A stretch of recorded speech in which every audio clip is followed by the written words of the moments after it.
جب ہم دنیا کے عجائبات کی بات کرتے ہیں تو اکثر ذہن میں کیا آتا ہے؟ بڑی بڑی عمارتیں شاید، خوبصورت جگہیں؟ جی بالکل، اہرام مصر، تاج محل، یہی سب کچھ۔ صحیح، لیکن کچھ عجائبات صرف پتھر یا پانی نہیں ہوتے، وہ کہانیاں ہوتی ہیں، کہانیاں آگ کی، برف کی، قدیم عقیدوں کی۔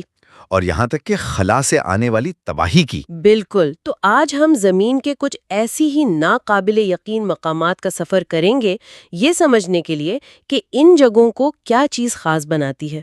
چلیں شروع کرتے ہیں۔ اچھا، جیسا کہ ارجنٹائن کے لاس گلیشیئرز نیشنل پارک میں پیٹاگونیا کے پہاڑوں کے بیچ برف کے دیوہاکر دریا بہتے ہیں۔ پیریٹو مورینو گلیشیئر، جی، ان میں سب سے مشہور، جب اس کا کوئی بڑا ٹکڑا ٹوٹ کر جھیل میں گرتا ہے تو اس کی آواز گرج جیسی ہوتی ہے جو میلوں تک سنائی دیتی ہے۔ اور یہ گلیشیئر صرف خوبصورت منظر نہیں ہے، یہ ہمارے سیارے کی تاریخ کی کتابیں ہیں۔ یہ گلیشیولوجی کا ایک زندہ نمونہ ہے۔ گلیشیولوجی یعنی برف کا مطالعہ؟ صرف برف کا نہیں، یہ ہمارے سیارے کی ٹائم مشین ہے۔ ان گلیشیئرز کی ہر تہہ میں ننھے بلبلوں کی شکل میں قدیم ماحول کی گیسیں قید ہیں۔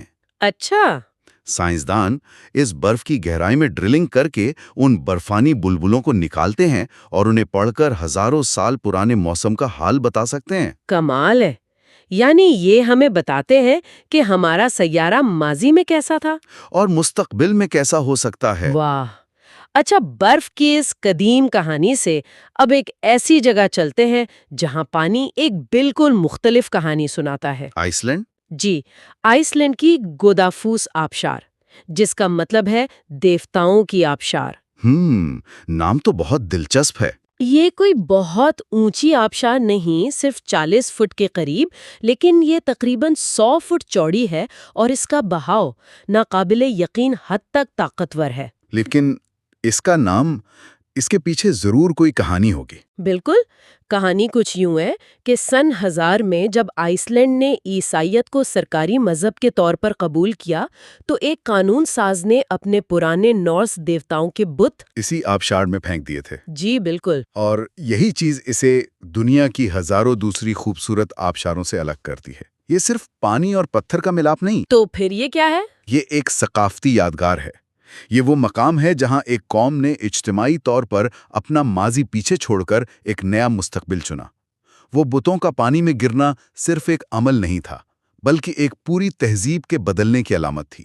واقعی، یہ قدرتی منظرنامے اکثر ہماری انسانی تاریخ کے خاموش گواہ ہوتے ہیں۔ بالکل صحیح۔ اچھا، اب تک ہم نے فطرت کی انفرادی طاقتوں کی بات کی، آگ، برف، پانی، لیکن اب اس نظام کی طرف آتے ہیں جو ان سب کو زندگی میں بدل دیتا ہے۔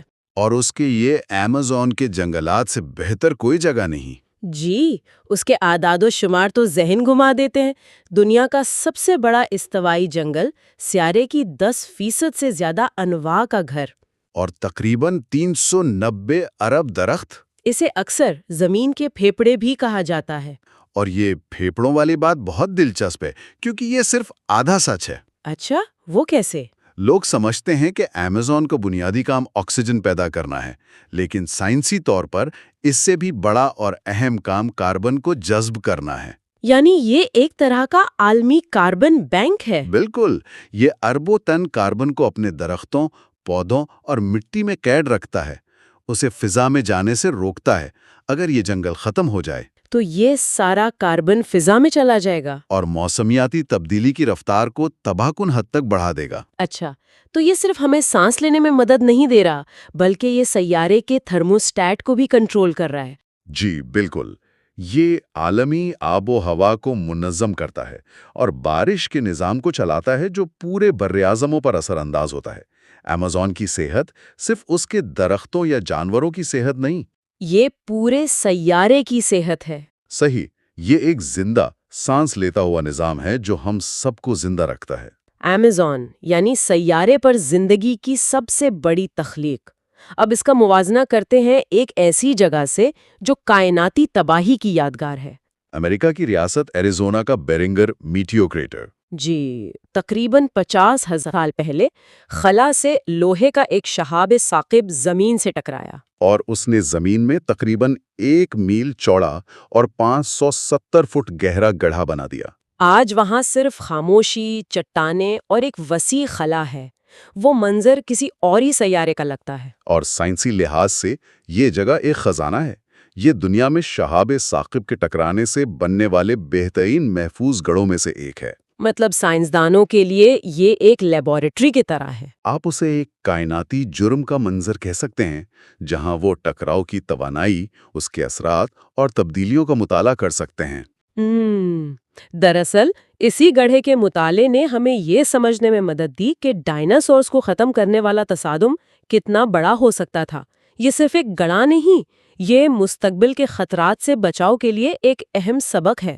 تو ہم نے دیکھا کہ فطرت کس طرح تخلیق اور تباہ کرتی ہے، لیکن انسان بھی تو زمین کی شکل بدلتا آیا ہے، صرف اپنے ارادے، محنت اور عقیدے سے۔ شاید اس کی سب سے بڑی مثال مصر کے صحرا میں ملتی ہے۔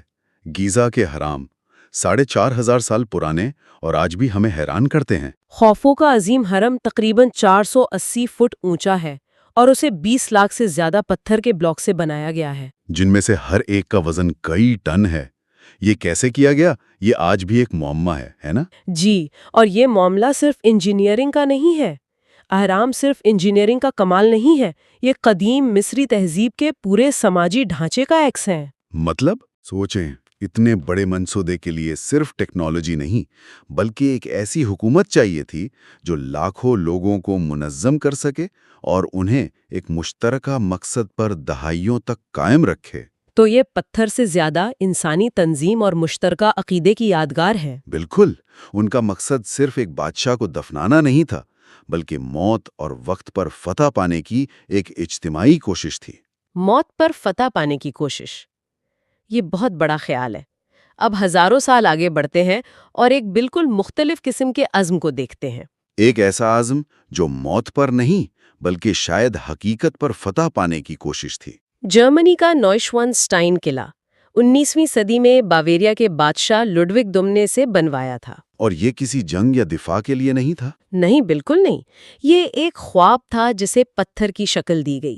یہ جرمنی دیومالائی کہانیوں اور اوپیرا سے متاثر ہو کر بنایا گیا تھا۔ پہاڑ کی چوٹی پر ایسے کھڑا ہے جیسے کسی پریوں کی کہانی سے نکل کر آیا ہو۔ اگر ہم اہرام اور نیوشوانسٹائن کا موازنہ کریں تو انسانی ایمبیشن کے دو بالکل مختلف چہرے نظر آتے ہیں۔ صحیح۔